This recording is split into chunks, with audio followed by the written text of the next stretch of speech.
بسم الله الرحمن الرحيم. الرحمن علم القرآن، خلق الإنسان، علمه البيان.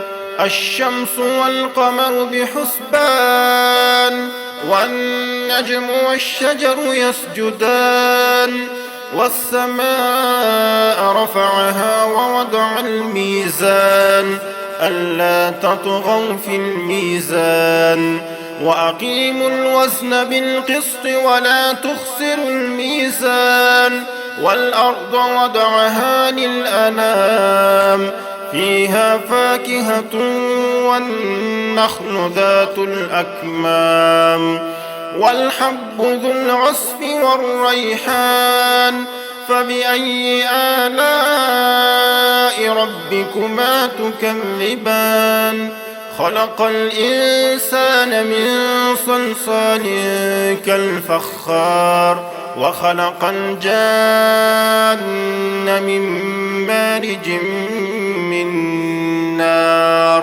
فبأي آلاء ربكما تكذبان؟ رب المشرقين ورب المغربين، فبأي آلاء ربكما تكذبان؟ مرج البحرين يلتقيان، بينهما برزخ لا يبغيان. فبأي آلاء ربكما تكذبان؟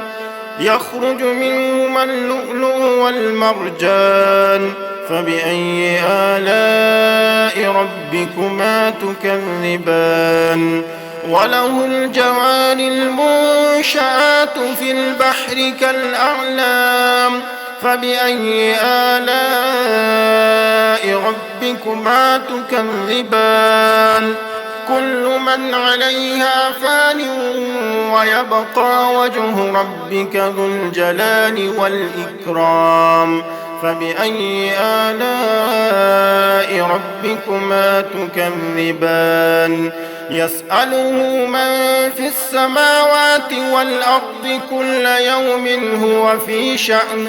فبأي آلاء ربكما تكذبان؟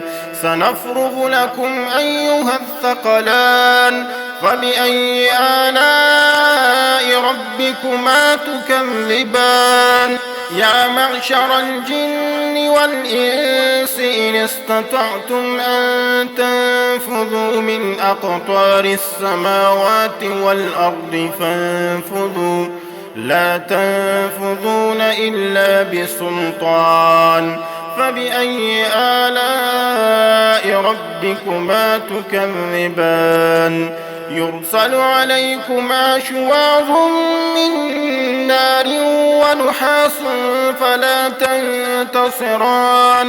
فبأي آلاء ربكما تكذبان؟ فإذا انشقت السماء فكانت وردة كالدهان. فبأي آلاء ربكما تكذبان؟ فيومئذ لا يسأل عن ذنبه إنس ولا جان. فبأي آلاء ربكما تكذبان؟ يعرف المجرمون بسيماهم فيؤخذ بالنواصي والأقدام. فبأي آلاء ربكما تكذبان؟ هذه جهنم التي يكذب بها المجرمون، يطوفون بينها وبين حميم آن. فبأي آلاء ربكما تكذبان؟ ولمن خاف مقام ربه جنتان. فبأي آلاء ربكما تكذبان؟ ذواتا أفنان. فبأي آلاء ربكما تكذبان؟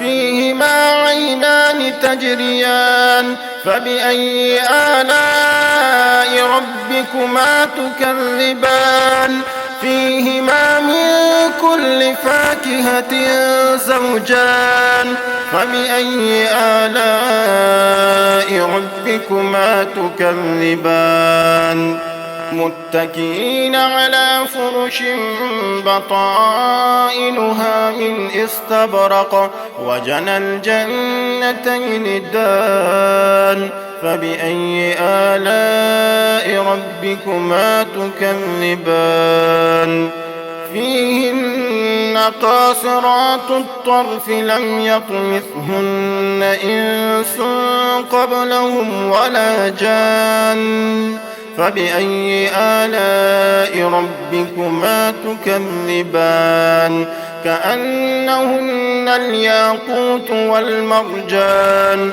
فبأي آلاء ربكما تكذبان هل جزاء الإحسان إلا الإحسان فبأي آلاء ربكما تكذبان ومن دونهما جنتان فبأي آلاء ربكما تكذبان مدهامتان فبأي آلاء ربكما تكذبان فيهما عينان نضاختان فبأي آلاء ربكما تكذبان فيهما فاكهة ونخل ورمان فبأي آلاء ربكما تكذبان فيهن خيرات حسان فبأي آلاء ربكما تكذبان حور مقصورات في الخيام فبأي آلاء ربكما تكذبان لم يطمثهن إنس قبلهم ولا جان فبأي آلاء ربكما تكذبان متكئين على رفرف خضر وعبقري حسان فبأي آلاء ربكما تكذبان تبارك اسم ربك ذي الجلال والإكرام